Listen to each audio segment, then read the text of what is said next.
The newly released Clean Power Annual from American Clean Power Association, or ACP, reveals renewable energy is on the rise in North Dakota, ranking among the top 5 states in the nation for the share of electricity generated by renewables at 30%. I spoke with ACP's Vice President of Research and Analytics, John Hensley, about the findings. Take a look at our conversation. John, thank you for being here. Hi, Josh. Thanks for having me on.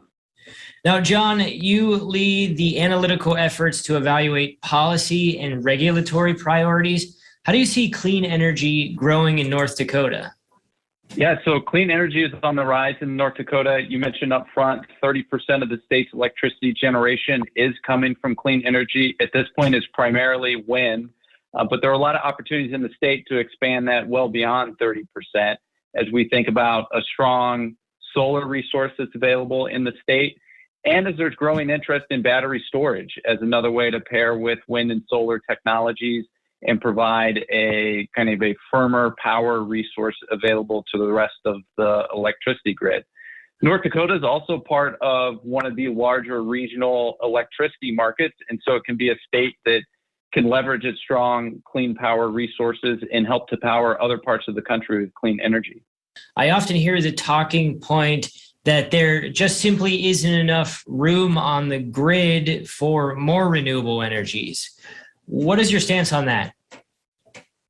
Yeah, we hear this one quite often, and I think you really have to ignore a lot of the empirical evidence to come to that conclusion. You know, maybe 20 or even 15 years ago, when there weren't that many renewables on the system, there was a lot of concern about how you would reliably integrate those technologies into the electric sector. But as grids have matured, as the technology has matured, as we've become smarter about how we integrate those resources, a lot of those concerns have melted away. I think as you look to the South, areas like Kansas, Oklahoma, Arkansas that are part of the SPP power system, they actually derived more energy from wind than any other resource in that market. And they're not dealing with massive reliability issues or blackouts or those types of things. It's been, quite well proven that you can integrate a lot of these renewables on the system and keep the lights on. Another criticism of clean energy is that it doesn't offer as many long-term jobs as, say, coal. What is your stance on that? So the clean energy industry actually is a solid job provider. There are 415,000 Americans that are employed in the industry, which is actually more than the number of jobs that we see in coal, natural gas, and other fossil fuel related, both on the extraction front and the electricity generation front. So we're already a strong job provider across the country. And in addition, as we look towards some of these very strong clean energy targets towards the end of the decade, we see that providing up to 1 million jobs by the end of the decade. What are some of the economic benefits of building a wind farm in a region?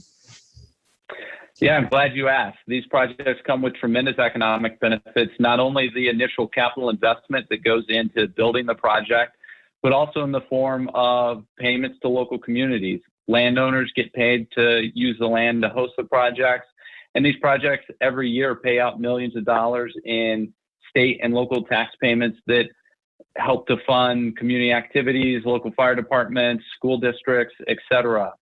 In addition, these projects provide tremendous benefits on the environmental front. We're talking every year projects in North Dakota avoid 11 million metric tons of carbon dioxide in the state.